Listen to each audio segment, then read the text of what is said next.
찬양가 새 찬송가 110장입니다. 새 찬송가 110장 고요하고 거룩한 밤, 우리 처음 배우는 찬양입니다. 우리 불러보겠습니다. 고요하고 거룩한 밤.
하나님께서 성탄의 기쁨을 허락해 주셨습니다. 이 시간 우리 기쁜 마음으로 토요일 아침 기도회 시작하겠습니다.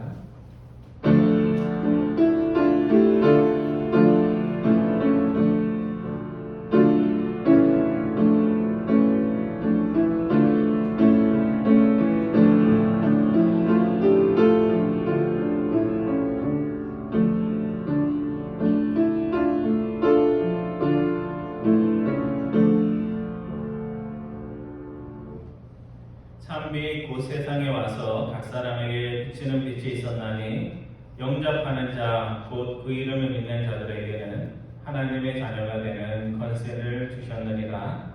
모든 세상의 빛으로 저희 가운데 거하시는 아들을 저희에게 허락하여 주신 하나님 아버지, 성탄절의 기쁨을 저희에게 허락하여 주시고 또 이 시간 오랜만에 우리 잭슨빌에 또 추위가 몰려오는 이 아침에 저희들이 함께 모여 가정에서 교회에서 기도할 수 있도록 인도하여 주심을 감사드립니다.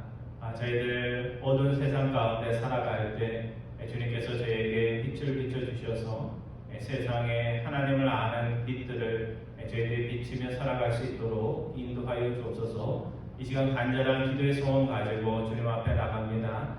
한 분 한 분의 기도를 통하여 하나님의 영광이 드러나며 저희들의 삶이 주님을 닮은 모습으로 변화되는 귀한 시간 될 수 있도록 인도하여 주옵소서. 감사드리오며 우리 주 예수 그리스도의 이름으로 기도드리옵나이다. 아멘. 우리 찬송하겠습니다. 찬송가 109장입니다.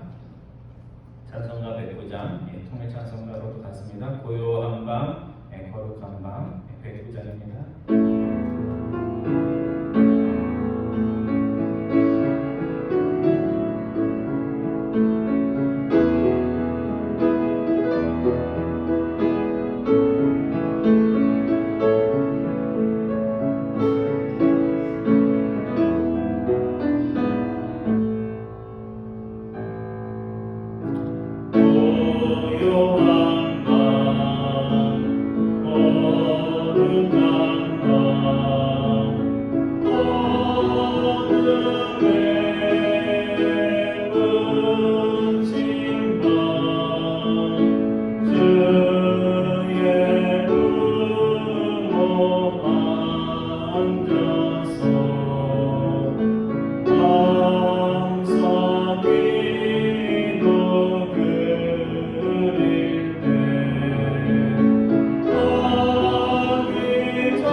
이 시간 우리 세 가지 기도 제목 놓고 함께 기도하기를 원합니다. 오늘 크리스찬의 빛은 그리스도에게서 오는 빛입니다. 즉 달이 태양을 향해서 항상 떠 있듯이 세상만 보지 않고 항상 주님을 바라보기에 시내산에서 내려오는 모세처럼 항상 우리 안에 주님의 빛이 빛날 수 있도록 인도하여 주옵소서. 우리의 시선이 세상이 아니라 주님께 향하게 하옵소서 기도하기 원합니다. 두 번째는 우리 내일 송구 예배로 주일날 예배를 드립니다.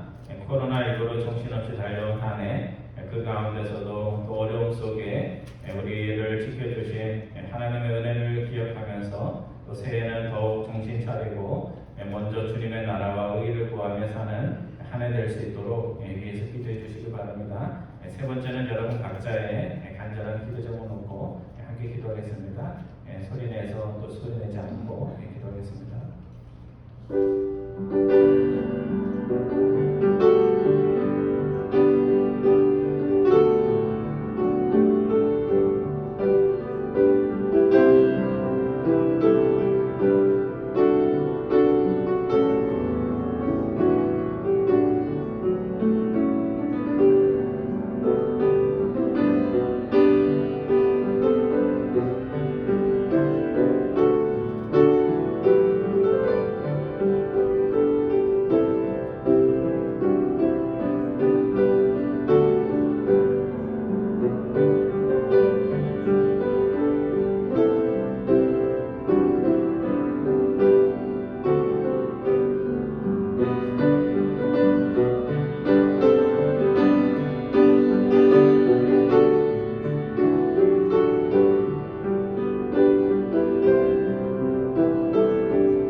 기도합니다. 저희들 세상 살아갈 때 또 저희들 마음에 절망의 어두움, 낙심의 어두움, 실망의 어두움 때문에 마음이 가득할 때가 있음을 주님 앞에 고백을 드립니다.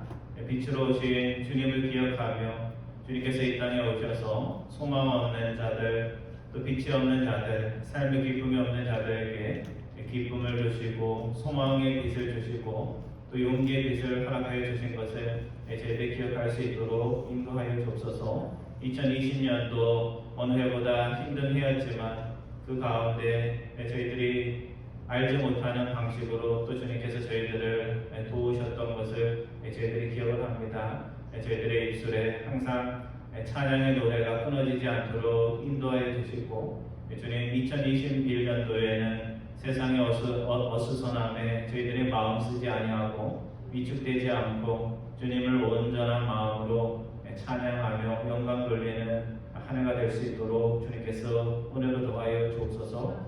특별히 우리 교우들 또 교회 나올 수 있는 분도 있지만 또 여러 가지 사정으로 나오지 못하는 분들도 있습니다.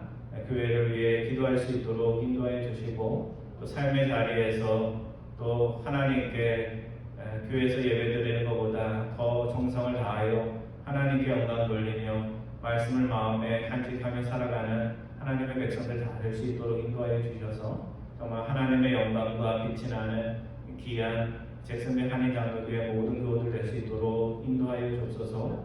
교회들이 어려운 시기를 맞고 있습니다. 주님께서 지도자들과 또 재직들에게 더 강한 마음들을 허락하여 주셔서 믿음의 용기로 교회를 세우며 교회가 세상의 빛이 될 수 있도록 인도하여 주옵소서. 감사드리오며 우리 주 예수 그리스도의 이름으로 기도드리옵나이다. 아멘.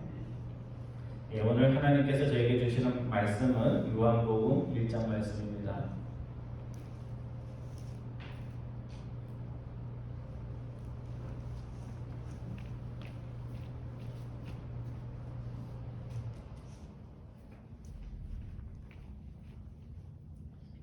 요한복음 1장 1절부터 14절까지 말씀인데요. 9절부터 14절까지만 공독은 9절부터 14절까지만 말씀을 보겠습니다. 제가 9절 봅니다. 여러분들 10절 보고 14절까지 봅니다. 참빛 곧 세상에 와서 각 사람에게 비치는 빛이 있었나니 그가 세상에 계셨으며 세상은 그로 말미암아 지음받으었으되 세상이 그를 알지 못하였고 자기 땅에 오매 자기 백성이 영접하지 아니하였으나 영접하는 자 곧 그 이름을 믿는 자들에게는 하나님의 자녀가 되는 권세를 주셨으니 이는 혈통으로나 육정으로나 사람의 뜻으로 나지 아니하고 오직 하나님께로부터 난 자들이니라. 말씀이 육신이 되어 우리 가운데 거하심에 우리가 그의 영광을 보니 아버지의 독생자의 영광이요 은혜와 진리가 충만하더라. 아멘.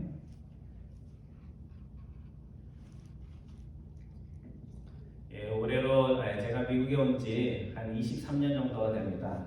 처음에 미국에 오니까 참 신기한 것들이 많더라고요. 그래서 한 2년 정도 미국에 온 것이 꿈만 같고 즐거운 그런 시간들이었습니다.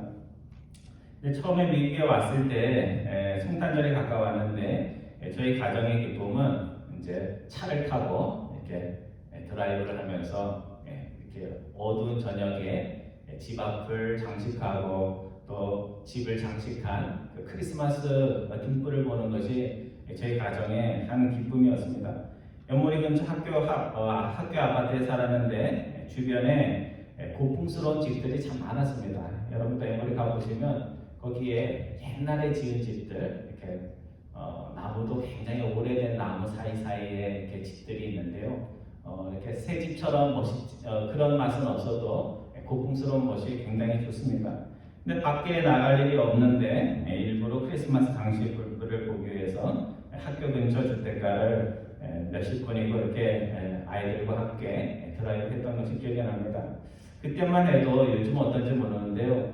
아틀란타 곳곳에 크리스마스 등불 축제 저녁이 되면 이제 크리스마스 시즌이 되면 그런 것들이 참 많았습니다. 그래서 우리가 잘 아는 스톤 마운틴에도 지금은 놀이시설이 있지만 그때는 이렇게 쫙 가면서 입구부터 그 전체가 크리스마스 불빛으로 장식이 되어 있었고요. 또 북쪽에 가면 레이크 레니어라고 해서 호수가 있는데 거기에도 돈을 내긴 하지만 들어가면 멋지게 해서 손님들이 오면 함께 가서 구경했던 것이 기억이 납니다. 여러분, 깜깜한 밤에 어둠밖에 없을 수밖에 없는데 그것을 빛이 날 때 그것을 보고 있으면 참 아름답다 하는 그런 생각이 납니다. 그러니까 이게 무슨 얘기냐면 오늘 세상이 어둡고 혼란할수록 그 혼란 속에서도 어둠을 쫓아가지 않고 빛을 내면서 살아가는 그런 사람들의 얼굴과 인생을 보고 있으면 우리의 마음이 참 아름답다, 감동적이다 하는 그런 마음이 듭니다. 오늘 요한복음 저자는 복음의 저자 사도 요한은 자신의 책 서두에서 예수님을 소개할 때 세상에 와서 각 사람을 비추는 그냥 빛이라고 하지 않고 참빛, 그렇게 주님을 소개를 하고 있습니다. 우리가 이제 1절부터 14절까지 말씀 볼 건데요. 제일 먼저 사도 요한이 예수님을 소개하는 그 요한복음은 예수님이 누구인가에 대해서 관심이 있는데 1절이나 3절에서 예수님을 소개할 때 예수님을 말씀, 원어로는 로고스라고 그렇게 소개를 하고 있습니다. 우리 1절 제가 읽고 여러분들 2절 말씀을 읽어주시기 바랍니다. 태초에 말씀이 계시니라. 이 말씀이 하나님과 함께 계셨으니 이 말씀은 곧 하나님이시라. 그가 태초에 하나님과 함께 계셨고. 요한복음 참 특이하게 시작이 되죠, 그렇죠? 처음에 무슨 말이 우리의 시선을 사로잡습니까? 태초에 원래 창세기 1장 1장에 태초에 누가 계셨다고 나와요? 태초에 하나님이 계셨는 그 양식을 빌린 겁니다. 태초에 하나님이 계셨다 하는 창세기 1장 말씀처럼 태초에 로고스, 말씀이라는 말이 로고스라는 말인데 로고스이신 예수 그리스도가 계셨다 하는 걸로 창세기처럼 그렇게 시작을 하고 있습니다. 이 로고스라는 말의 뜻에 원어가 헬라어로 로고스인데요. 이 말에 말씀이라는 뜻이 들어가 있는 것은 사실인데 이 말씀이라는 뜻만 담겨져 있는 게 아니라 여러 가지 철학적 개념들이 들어가 있는 신보다도 더 높은 위치에 있는 그런 어떤 신적 원리, 그것을 로고스라고 합니다. 그래서 로고스라는 말에는 말, 언어라는 뜻도 있지만 세상에 존재하는 어떤 질서, 세상을 무질서한 것으로부터 지켜주는 질서의 원리와 같은 것을 뜻하는 말입니다. 그래서 창세기 1장에 보면 우리가 무로부터 창조되었다 이런 이야기를 많이 하는데요. 사실은 이렇게 쭉 읽어보면 무로부터의 창조를 강조하고 있는 것이 아니고 하나님이 세상을 만들 때 혼돈한 것들을 질서 있게 만들었다 하는 그런 내용들이 많이 나와 있습니다. 그래서 하나님께서 혼돈 속에 있는 것의 질서를 가져오고 흑암밖에 없는 세상에 뭘 갖고 왔어요? 빛을 가져오셔서 낮과 밤을 구분하고, 그러니까 막 엉켜져 있는 것을 이렇게 질서 있게 막 아이들 방에 어지럽혀져 있는 것을 정돈하는 그런 창세기의 그런 내용들이 나옵니다. 그래서 번역을 안 할 수 없지만 번역을 하면 오히려 읽는 사람들이 그 의미를 오해할 수 있는 말씀이 그 말씀이라는 말입니다. 그래서 이 말씀의 뜻, 말씀의 원어인 로고스를 그대로 뒀으면 오히려 더 낫을 뻔했던 그런 번역이라고 할 수 있습니다. 그래서 오늘 요한복음 서두에 로고스라는 말의 그 뜻을 살려서 해석하면 이렇습니다. 태초에 로고스가 있으니라. 태초에 세상을 질서 있게 만드는 창조의 원리가 계셨는데 이 창조의 원리가 곧 예수님, 곧 하나님이시라. 이렇게 번역할 수가 있습니다. 그래서 사도 요한은 처음 복음서를 시작하면서 예수님이 누구라고요? 하나님이시다. 거기로부터 딱 시작을 하는 겁니다. 우리 남자들 합법이죠, 그죠? 여자들은 이런 언제 어디 갔더니 무엇이 돼가지고 어떻게 결론이 뭐냐? 근데 남자들이 항상 묻는 거죠. 참아야 되는 건 그런데 결론이 뭐야 안 하는데 이제 요한복음은 결론을 먼저 얘기하면서 그렇게 선언을 하고 있습니다. 재미있는 것은 뭐냐면요, 예수님의 온전한 신성을 부인하는 여호와의 증인들이 사용하는 성경이 New World Translation인데 거기에 보면 그 말씀이 하나님이라 할 때 하나님 하면 영어 성경에는 대문자 God, God 이렇게 되어 있는데 그 여호와 증인 성경에는 그 진자가 대문자로 안 되어 있고 소문자로 되어 있습니다. 그러니까 무슨 뜻이냐면 예수님은 성부 하나님과 똑같은 온전한 하나님이 아니다 이렇게 하기 위해서 작은 God 이렇게 쓴 것입니다. 그래서 니케아 신조를 탄생시킨 공부하신 분들은 아시겠지만 총매제가 된 이단이 아리우스 이단인데 여호와의 증인들은 아리우스 이단과 똑같이 예수님이 참신 성부 하나님과 동등한 신이라고 말하는 요한복음 1장 1절의 말씀을 그 성경의 번역부터 다르게 그렇게 쓰고 있다는 것입니다. 오늘 사도 요한은 본문 3절이야 5절에서 만물이 로고스인 주님을 통해서 창조되었음에도 불구하고 로고스의 지음을 받은 예수님의 지음을 받은 세상이 빛으로 오신 그분을 알아보았다, 알아보지 않았다?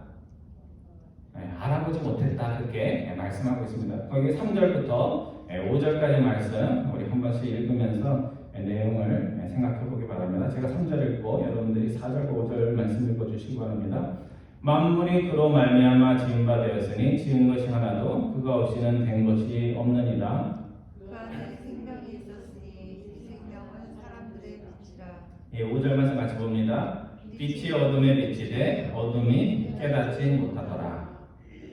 그러니까 요한이 계속해서 사용하는 말이죠. 빛과 어둠, 생명과 죽음 이런 단순한 단어면서 깊은 의미를 가진 것을 통해서 예수님이 누군지 세상에 어떤 분인지를 설명하고 있습니다. 여러분 아침 일찍 해가 뜨기 전에 뭐 산책을 하거나 해변을 가면요 해가 뜰 때 그 장면이 참 멋있습니다. 정말 깜깜한데요 해가 조금만 떠도 세상이 어떻게 돼요?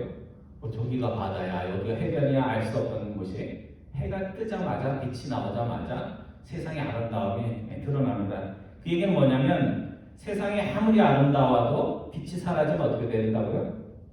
어둠 속에 캄캄해진다는 거죠. 여러분 생각해 보세요. 세상이 빛의 사람들이 아니라 어둠의 사람들에 의해서 다스려지면 세상의 모든 빛이 사라진 것과 같은 그런 현상이 일어나는 것이고 아무리 세상이 어두워도 이 어두운 세상에 빛의 사람들이 태어나고 또 그런 사람들이 열심히 살아가면 이 어둠 속에 파묻혀 있던 세상도 그 아름다움과 영광을 뽐내게 되는 것입니다. 그래서 주님이 로고스라는 말씀 다음에 로고스는 뭐의 원리라 그러세요? 창조의 질서의 원리인데 그 말씀과 뒤의 말씀이 바로 연결이 됩니다. 그래서 만물이 그로 말미암아 로고스인 창조의 원리로 말미암아 지어졌다라는 선포는 너무나 자연스러운 그런 진행입니다. 그런데 자식도 부모를 알고 나귀도 그 주인을 아는데 세상이 자신을 창조해 주신 로고스와 같은 예수님을 알아야 돼요, 몰라야 돼요? 알아야 되죠. 자식을 20년이나 키워줬는데 저는 잘 모르겠어요. 그 말이 안 되잖아요. 그런데 어둠인 세상이 빛으로 오신 그 창조를 해주신 그분을 알아보지 못했다는 것입니다.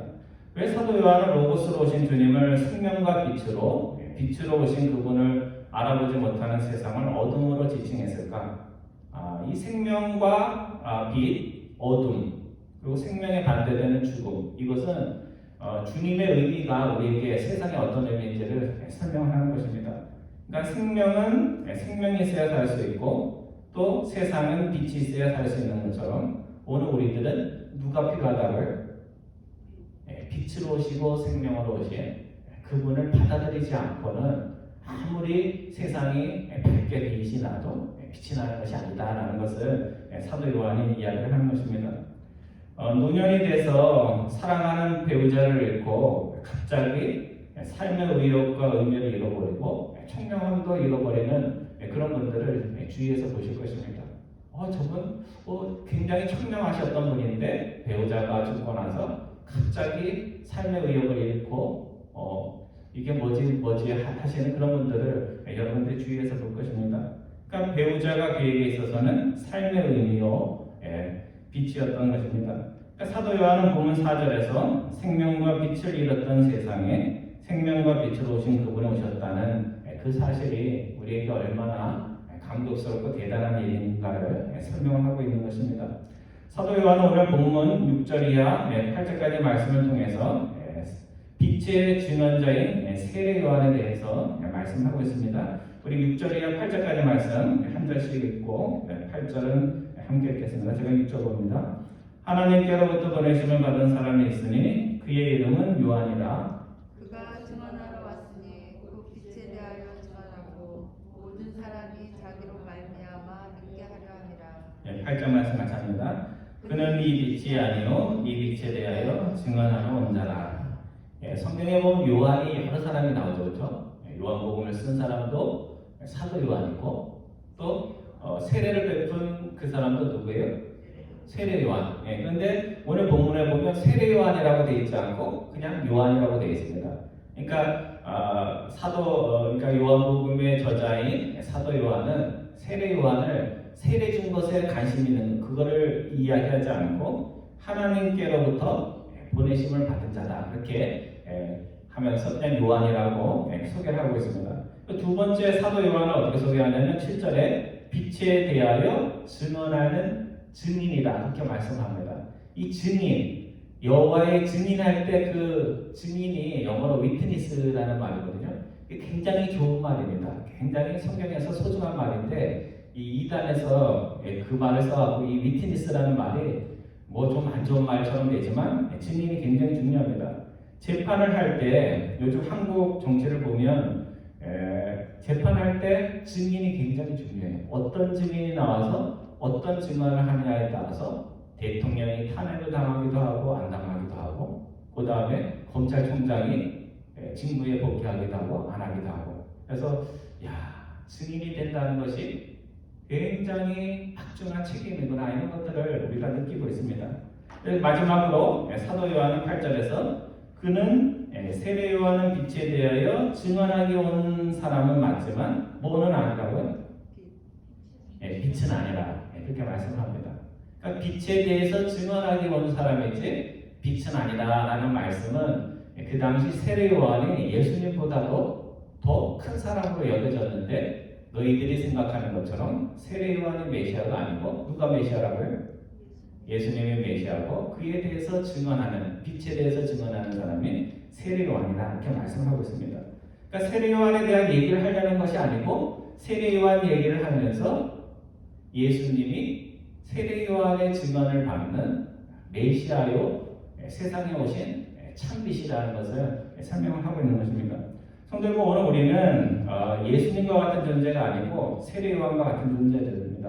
그러니까 무슨 얘기냐면 우리는 빛이 아니고 예수님이 이렇게 불러줬지만 빛이 아니고 빛의 감언이 아니고 우리는 빛에 대해서 증언하는 사람들이라는 거죠. 그래서 우리가 조명을 할 때 직접 조명도 오지만 옆에다 이렇게 뭐 씌우잖아요. 천 같은 거를. 그렇게 하면 그 천을 통해서 더 아름답게 빛이 나듯이 우리는 빛을 받고 더 아름답게 번지게 하는 천과 같은 존재라는 것입니다. 그러니까 빛의 원천은 아니고 그냥 빛을 빛나게 하는 존재가 우리들입니다. 그러니까 우리 안에 어떤 선한 것이 있거나 아름다운 것이 있고 누군가가 칭찬하는 것이 있으면 그 좋은 것은 다 어디서 온 거예요? 하나님께로부터 온 거예요. 그래서 우리가 헌금기도 할 때도 되지만 모든 선함의 원천 되시는 하나님 아버지 이렇게 얘기하잖아요. 그래서 나에게 좋은 것이 있으면 내가 수고해서 본 것이 아니고 결국은 내가 수고하긴 했지만 그 모든 좋은 것은 하나님께로부터 온 것입니다. 또 누군가가 나를 보고 참 이쁘다고 칭찬을 하거나 당신 참 어떻게 이렇게 하나님께 헌신하냐 이렇게 칭찬하면 그 헌신의 마음은 또 어디서 온 거예요? 그것도 하나님이 주셔서 그러니까 정말 그 자신이 가지고 있는 달란트의 원천이 어디 있는 사람은 누구를 자랑하게 돼 있어요? 하나님을 자랑하죠. 근데 이게 하나님이 주신 것인데 자기 것이냐 얘기를 하면 교만의 길로 갈 수밖에 없습니다. 그래서 우리가 누군가로 칭찬을 받으면 이 칭찬은 하나님이 받으셔야 돼 하는 것을 항상 기억할 수 있기를 바랍니다. 사도 요한은 오늘 본문 9절 이하 14절 말씀에서 빛으로 오신 주님 모든 자에게 기쁨이 되는 것이 아니고 그분을 내가 어떻게 받아들였냐에 따라서 그 사람에게 결과가 달라진다는 것을 말씀을 하고 있습니다. 첫 번째 본문 9절 이하 11절에서 사도 요한은 이렇게 말합니다. 세상이 빛으로 오신 주님을 알아보지 못하고 영접하지 않는 안타까운 일이 일어났다. 이렇게 말씀합니다. 우리 9절부터 11절까지 말씀 보는데요. 제가 9절 보고 여러분들이 10절과 11절 봐주시기 바랍니다. 참빛 곧 세상에 와서 각 사람에게 비치는 빛이 있었나니 그가 세상에 계셨으며 세상은 그로 말미암아 지음만 되었으되 세상이 그를 알지 못하였고 11절 말씀 같이 봅니다. 자기 땅에 오매 자기 백성이 영접하지 아니하였으나 알지 못했다는 말 뒤에 뭐가 나와요? 알지 못해서 11절에 영접하지 못했다. 우리는 그냥 몰랐어 이렇게 하면은 다 핑계가 되는 걸로 이렇게 하는데 모르는 것도 어떤 경우에는 하나님께 큰 죄가 될 때가 있습니다. 제가 미국에 와서 한 가지 깨달은 것이 있는데요. 한국에서는 몰랐다 이러면 정상첨작이 돼요. 몰랐어? 그럼 깎아줄게. 근데 미국에서는 몰랐어 하면 어떻게 돼요? 왜 몰랐어? 몰랐어도 벌은 받아야 돼. 이렇게 하는 것이 미국입니다.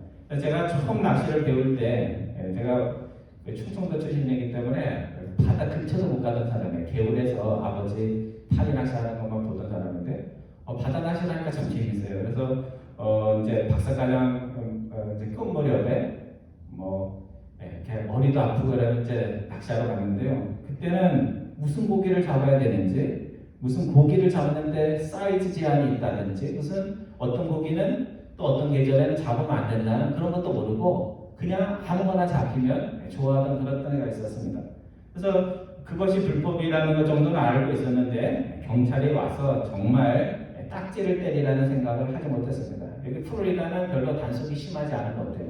근데 제가 살던 버지니아 쪽 그쪽은 단속이 이렇게 낚시하다 보면 꼭 경관이 이렇게 지나갑니다. 근데 한 번은 혼자서 조용하게 낚시를 하고 있는데 순찰을 도는 그런 이제 경찰 차림의 사람이 왔는데 이렇게 보더니 3마리가 불법이라고 그 얘기를 하더라고요. 진짜 좀 많은데 이거 많은 거. 뭐 미끼보다 조금 더 큰. 그래서 제가 몰라서 낚시를 한 지 얼마 안 돼서 잘 몰라서 그렇다라니까 2마리는 바다에 놔주더니 1마리는 티켓을 끊어야 되겠다. 그래가지고 티켓을 끊어줬습니다. 제가 저희 아내한테도 얘기를 안 했죠. 지금 이제 설교하느라고 얘기하는 건데요. 그때 여러분 아시죠? 미국에서는 뭐 자동차 티켓이든 뭐 물고기 티켓이든 한번 딱 끊으면 10단위가 아니고 뭐예요? 100단위예요. 100단위. 그 당시에 또 100단위였어요. 제가 지금 처음 털어놓는데 그 다음부터 제가 고기를 잡을 때 아무거나 안 잡아요. 왜? 이만한 거 하나 갖고 가봤자 뭐 하겠어요. 그래서 요거는 잡아야 되는 건지 안 되는 건지, 사이즈 제한은 있는지, 몇 마리는 갖고 갈 수 있는지 그런 거를 스스로 공부해서 했던 것이 기억이 납니다. 창조주 하나님이 세상에 왔는데 세상 사람들은 몰라도 적어도 하나님의 백성들은 주님을 알아보고 주님이 자신들 가운데 오셨음을 영접, 업세트를 해야 되는데 그러지 못했다는 것은 심각한 문제라는 사실입니다. 여러분 북한에서 뭐 김정은 뭐라고 그러죠? 뭐 지도자라네. 그 사람이 와도 그 원수 나라고 여러 가지 감기가 안 좋아도 또 일부 사람들은 뭐 환영한다고 꽃다발도 준비하고 막 이렇게 환영을 하잖아요. 근데 우리를 어둠에서 건져주시기 위해서 창조주 하나님의 그분이 오셨는데 적어도 하나님의 백성들은 길가에 나와서 주님 오셨습니까? 참 잘 오셨습니다 하면서 반겨줬어야 된다는 거죠. 그런데 사람들이 무지로 인해서 주님이 왔는지도 알아보지 못하고 주님을 배척했다는 것입니다. 그래서 복음서의 이야기를 잘 읽어보면요. 이게 제자들이 잘했다, 뭐 백성들이 잘했다는 얘기가 아니에요. 백성들이 주님을 아는 듯이 쫓다가 나중에 보면 어떻게 돼요? 다 버리죠, 그죠? 백성들도 주님을 버리고 제자라는 사람들도 버리고 나는 3번이나 부인하지 않겠다고 했던 수제자였던 베드로도 주님을 버리고 그래서 복음서의 전체 이야기는 주님을 알아보지 못하고 사람들과 세상이 어떻게 주님을 배척했는지에 대한 이야기입니다. 그러니까 그 사람들만 보고 있으면요 복음서는 기쁜 소식이 아니에요. 그런데 그런 사람들을 위해서 주님께서 부활하셔서 그들조차 용서해 주셨다는 것입니다. 예수님의 비유에 보면 소작인들이 주인이 오니까 그를 죽이고 그의 재산을 빼앗겠다는 그런 내용이 나옵니다. 그러니까 주인을 몰라서 죽인 거예요. 주인을 몰라서 죽인 게 아니고 주인인지 알면서 주인의 것을 뺏기 위해서 죽였다는 겁니다. 예수님이 그 이야기를 한 건 뭐냐면 너희들이 나를 몰라서 나를 배척하는 것도 있지만 너희들이 나를 알면서도 나를 배척하고 죽이는구나 하는 것을 그 비유 속에 담고 있는 것입니다. 성도 여러분, 모르고 해도 모르고 죄를 져도 그것은 죄입니다. 모르고 했다 가지고 죄가 아닌 것이 되는 것은 아닙니다. 그렇다면 매일 주님에 대해서 말씀을 듣는 우리들이 아직도 주님, 저는 20년을 말씀을 듣고 성경을 봤는데도 아직도 믿기지가 않습니다. 아직도 주님이 하신 말씀을 따를 수가 없습니다. 이것이 핑계가 될까요? 안 될까요? 여러분, 된다고 보세요? 안 된다고 보세요? 안 돼요.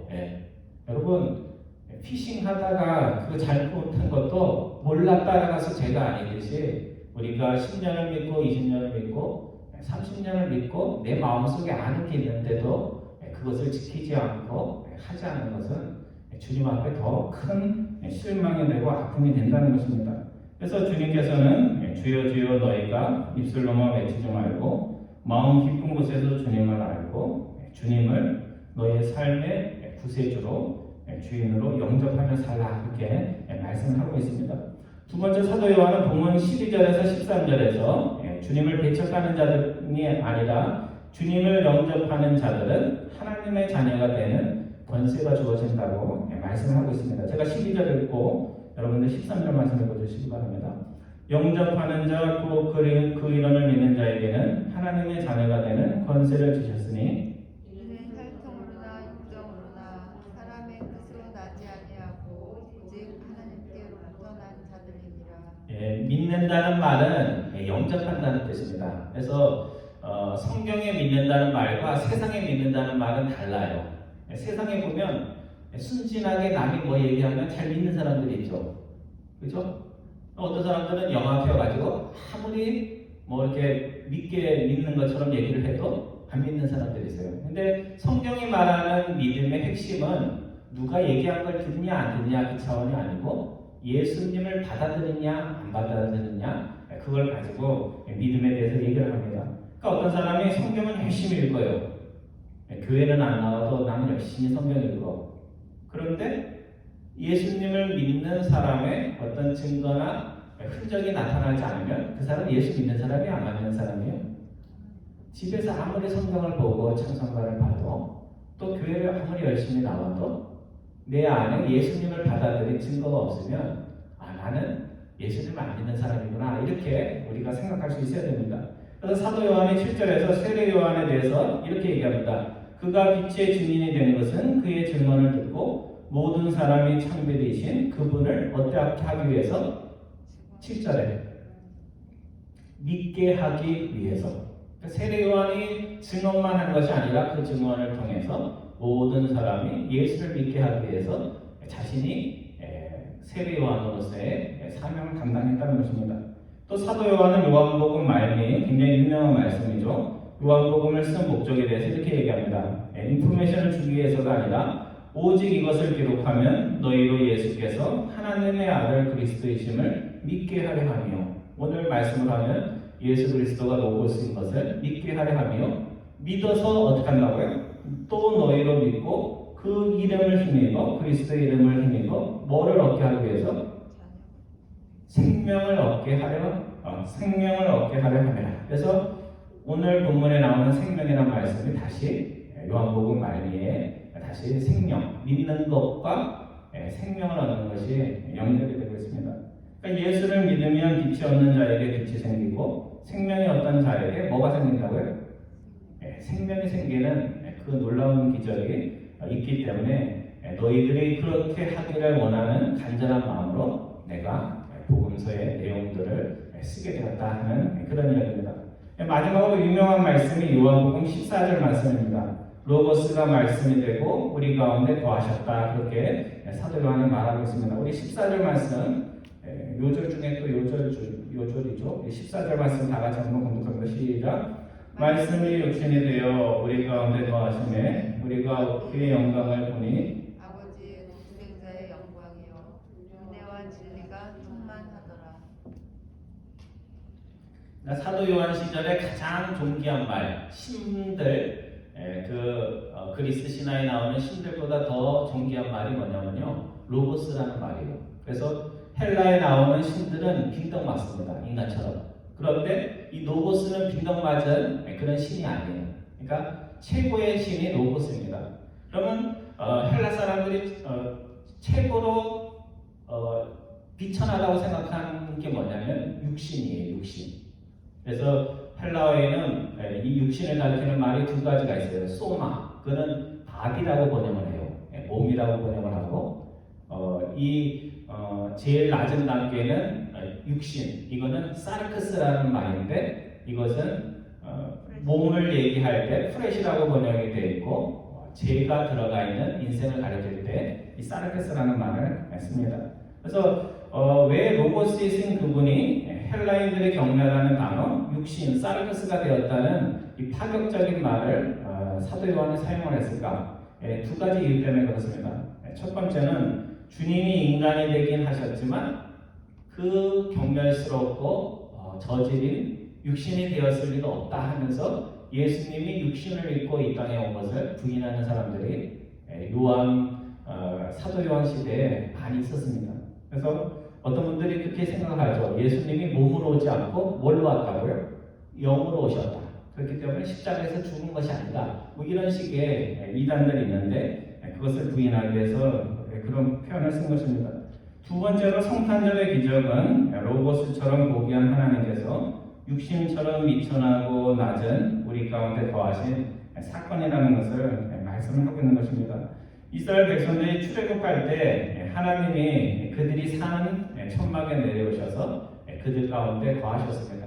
그래서 하나님의 임재가 성막에 임하고 그것을 중심으로 해가지고 빙글빙글 돌면서 이스라엘 백성들이 자리를 잡고 장막을 쳤습니다.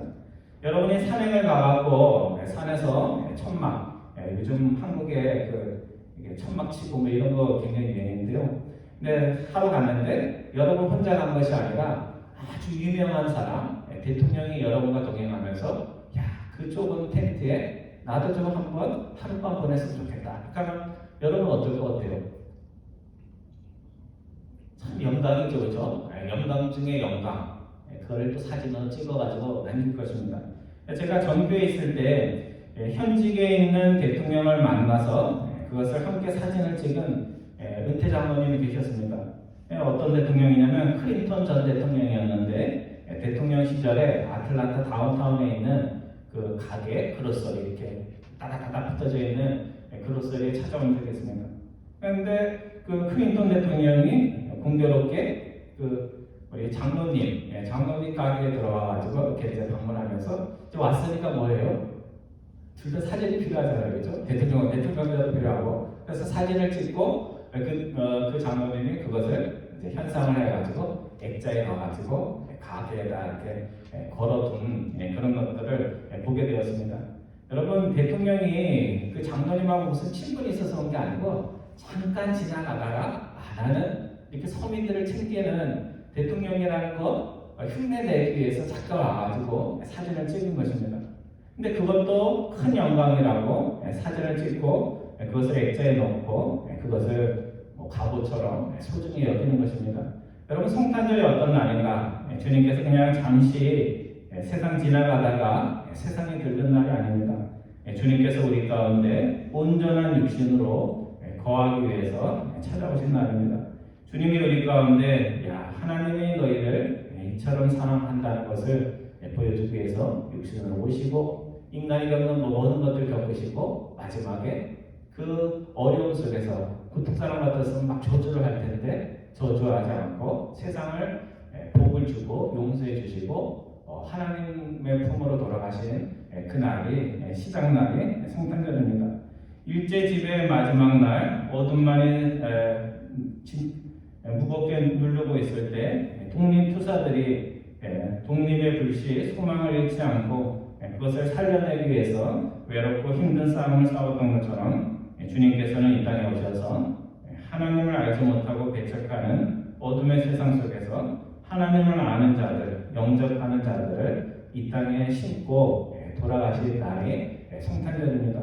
오늘 여러분과 저는 세상의 빛입니다. 주님이 내가 다시 오는 그날까지 내가 너에게 빛을 주었으니 그것을 꺼뜨리지 말고, 세상 열심히 살다가 꺼뜨리지 말고 내가 다시 돌아올 때까지 내가 준 주님의 빛을 간직하라고 하신 날입니다. 빛이 없어서 어둠이 가득한 인생들, 빛이 없어서 방향을 잃고 이리저리 흔들리는 세상이 여러분과 저의 빛을 통해서 주님의 은혜와 진리의 빛을 볼 수 있는 은혜가 여러분과 저를 통해서 일어날 수 있기를 주님의 이름으로 축원드립니다. 기도하겠습니다.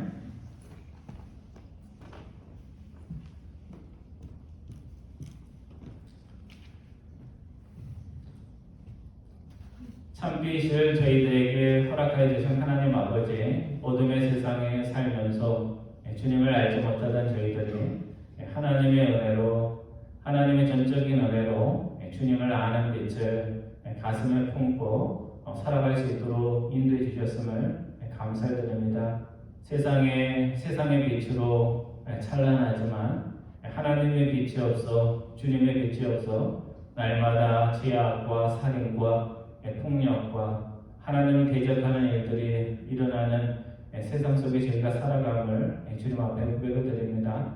저희들의 시선이 세상 사람들처럼 세상에만 머물지 않고 다시 오실 주님을 바라볼 수 있도록 인도하여 주셔서 주님께서 사랑과 희생의 사랑을 통하여 저에게 허락하여 주신 그 생명의 빛, 소망의 빛을 꺼뜨리지 않고 주님이 다시 오는 날까지 아름답게 간직하는 저희들 될 수 있도록 인도하여 주옵소서. 감사드리오며 우리 주 예수 그리스도의 이름으로 기도드리옵나이다. 아멘. 여기 찬송하겠습니다. 찬송가 110장, 우리 처음에 불렀던 찬양입니다. 찬송가 110장, 새 찬양으로 나옵니다. 고요하고 거룩한 밤.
하늘에 계신 우리 아버지여, 이름이 거룩히 여김을 받으시오며 나라의 마옵시며 뜻이 하늘에서 이루어질 것 같이 땅에서도 이루어지이다. 오늘날 우리에게 일용할 양식을 주옵시고 우리가 우리에게 죄진 자를 사하여 준 것 같이 우리 죄를 사하여 주옵시고 우리를 시험에 들게 하지 마옵시며 다만 악에서 구하옵소서. 대개 나라와 권세와 영광이 아버지께 영원히 있사옵나이다.